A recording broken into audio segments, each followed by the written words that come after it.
अस्सलामुअलैकुम दोस्तों, welcome to my channel Abid Hussain का सबको सलाम।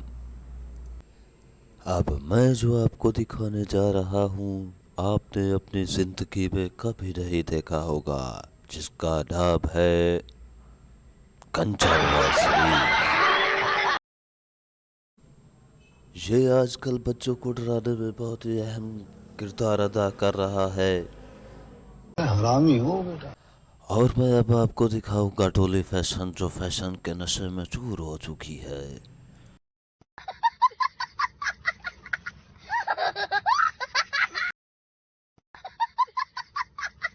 अब सुनिए दो भाइयों की सच्ची कहानी, जिन्होंने हराम खा खा कर इतना खाया कि सारा पाकिस्तान ही खा डाला।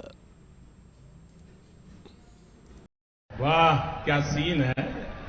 आप देखेंगे अब डोली फैशन की बहन छोटी लोली फैशन, जो मोहब्बत में गिरफ्तार हो गई।